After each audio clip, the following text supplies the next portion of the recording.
afternoon. My name is James O'Reilly. I am 50 years old. I've had CVS since I was a child living in Ireland. My mom used to say I would get sick to the yellow of my stomach. It disappeared throughout high school and college. The only time it happened is if I was drinking, and then I would get sick for 2 days and figured I'm not a drinker. Then at 20, so I haven't drank. And then at 28, it happened where I was out one night late, got in around 6 in the morning. Next day, woke up, got sick for 2 days, couldn't figure that out, thought maybe food poisoning or something like that. And then about 6 or 8 months later, it happened again. And then it happened again another 6 or 8 months later. And just kind of rolled into anywhere from my average now is 22 to 24 episodes a year. And they usually all result in going to the ER and getting IVs. That's a lot of And that, episodes. yep, And we, James, when were you? So it sounds like when this was going on when you were a child, you didn't know that it was cyclic vomiting syndrome. So when were you diagnosed? so I was diagnosed when I was roughly, I will say 31. So it was about 3 years as an adult going on. As a kid, you just figured the kid's sick, and that's that. It got better after a day or so. I do remember as a child being violently ill and being miserable, but again, never thought much about it the day it was over. But around 30, 31 is when I was diagnosed. Went to the ER for the 10th time in the year. My ex-wife said to the nurse or to the doctor, something's wrong with him. He's vomiting. And she's like, well, yeah, he vomits. People vomit. And that was enough to set her off. So she went off to her office and within 10 minutes had cyclic vomiting syndrome on the computer. And, 99% of what was being described was what I was dealing with. So it was pretty straightforward from that point on. And you mentioned that you typically end up in the ER, but what else happens in a typical episode for you?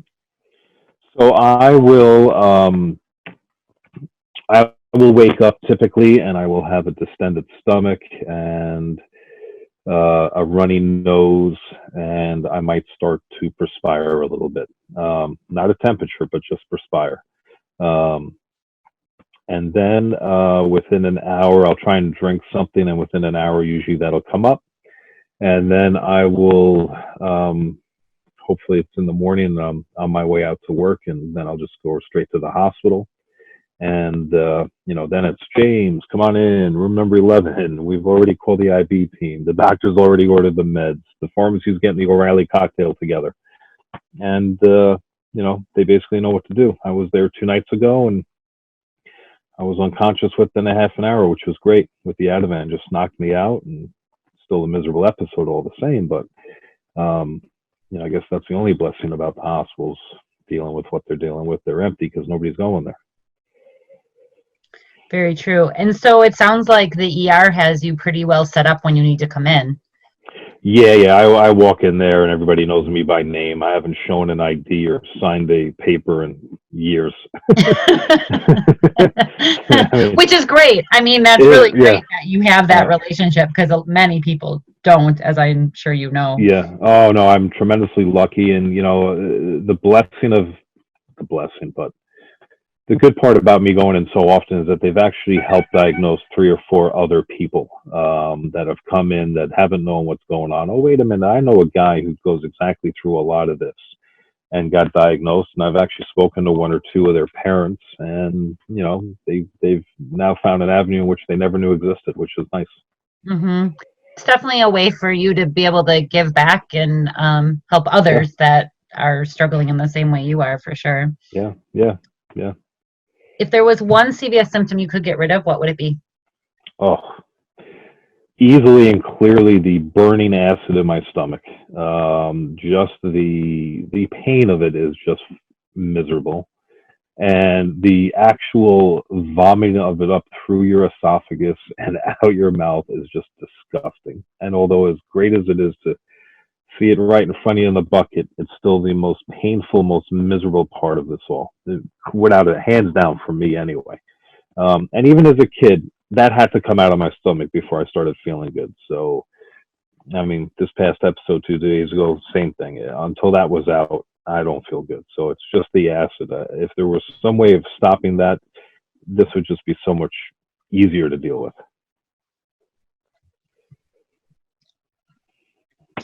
What would you like people who don't understand CVS to know about living with CVS? Yeah, I read that question before, and that's a tough one. What would I like people to know?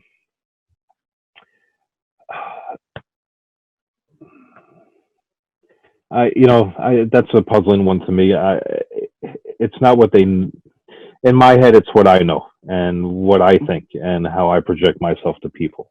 And I run my own business. I have my own swimming pool construction and service company. I've been doing it for 12 years by myself while I've been dealing with these episodes. And I guess I just tell everybody, my client wise, that listen, I have this condition called cyclic vomiting syndrome. I can give you the 2-minute tour. I can give you the 20-minute tour. I can tell you exactly what you want to know. But basically, I might disappear for a day or two. If I don't call you back within 4 hours, chances are I'm at the hospital dealing with this. And, I basically am unconscious and can't function, but my guys know what's going on the job. So even if I'm out for a day or two, they know what to do. They know what happens. We've got schedules, and I take care of those and work a lot of hours on a Saturday and a Sunday that I normally wouldn't if I were healthy. I tell people if I'm available, I'm available. And that's what I do, because when you're missing 80 days a year, being in the hospital vomiting at a minimum, got to just take advantage of the good days. So I've got a saying that I know what a miserable day is all about. Today's not one of them, and it's not. Definitely a good perspective. And do you feel like working for yourself has enabled you to sort of be empowered in being able to kind of have that, I don't want to say freedom in your schedule, being able to work around your episodes, basically? Oh, no, it's been a tremendous help. Before I was doing this, I was running my ex-father-in-law's pool company. And it was tough because I was the guy running the show. And of course, needless to say, when I would get sick, people wouldn't know what's going on. And I was also dealing with it a lot.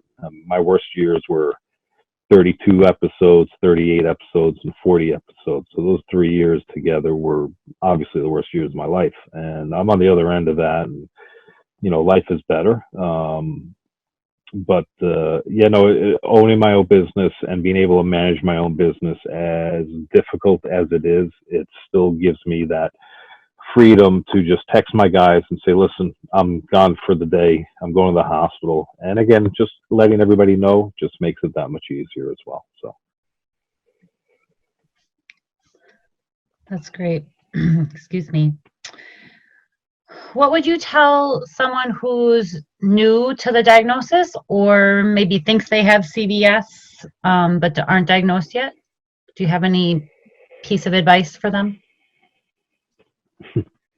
I'm laughing because people say, they're getting kicked out of the ER at times, or they're not taking you seriously and they don't bring you in. And I say, hey, miss the bucket once, then they'll start taking you seriously. So that's the short-term advice. As far as the long-term advice, I went to the Mayo Clinic, and I also went and saw Dr. Fleischer when he was practicing, and both confirmed what I had. And so I think it's just finding a doctor that believes that it's possible that you have it. I think you'll find a lot of the newer doctors are more educated than certainly the older ones. I had a guy who was checking me out for a colonoscopy a year ago, and I told him I had cyclic vomiting syndrome. He said, oh, that's just from smoking marijuana. Okay, well, I know when I was like a year old in Ireland, definitely was not smoking marijuana. So, explain that one to me. Anyway, needless to say, I moved on to another doctor. So I think it's important just to find someone who believes you, and I've been lucky with that, both at the hospital and also with my doctors, that's helped. And I've also came in with a game plan. I have traveled with this miserable disease. I've been over to Europe. I've been down to South America. If I go down to South America and Brazil, I will travel with a card that explains both in Portuguese and Spanish what I have and what meds I need and all of the other things. And it's worked once or twice. And another time, I'm actually surprised I'm alive just from the conditions of the hospital. But that is South America, unfortunately. But I try not to let this run my life. And so I guess what I would say is get a doctor who will help you and believe what you're doing. And if you don't find one, there's someone out there. Always is. So you just got to keep looking. I think that's the most important thing. I think that's a good piece of advice. What do you, I first of all love that you said that you don't let this run your life, because that's awesome. But Yeah. where do you feel like in your life that CVS has had the biggest impact? Biggest impact, definitely in my relationships. I've been married twice. My first wife I knew when we met each other our senior year in college.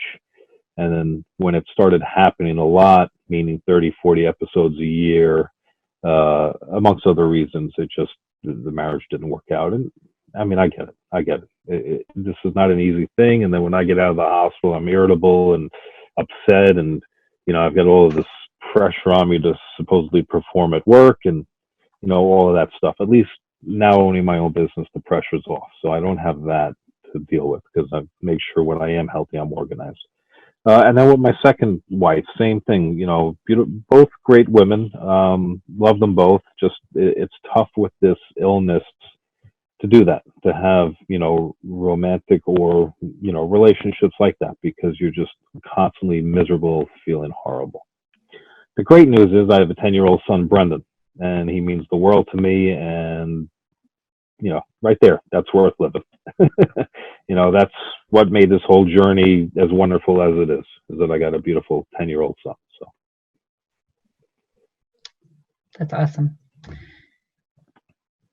James, did CVSA help you, and how? Yeah, they definitely helped. I got Dr. Fleischer's name through there.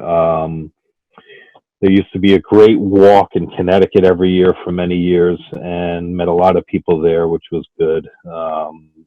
Because I was an adult at the time dealing with it, and I could give people that had just heard about it some advice and some thoughts. And so when I get to do that, it's therapy for me as much as hopefully it's helpful information for them. So yeah, it's helped me like that a lot. In the conference that, go ahead. I was just going to ask you if you can speak a little bit about your experience coming to the conference. Sure. The conference was great. I got to meet quite a few people that obviously that had it, and the doctors, that were there and speaking. Unfortunately, I did get sick, like I said, halfway through it, so I missed the second or third day of it. But I did enjoy it, and I was actually looking forward to going again. But we got other things going on in this crazy world right now, and so I was hoping to try and steal this summer to do it, but I guess we'll have to do it next time. That's great. I mean, it's great that you were able to come. It's unfortunate that you got sick, but that's not uncommon for people to come to the conference and get sick. So I'm not special. I mean, you are special, but we have had it happen a few times, unfortunately. Yeah.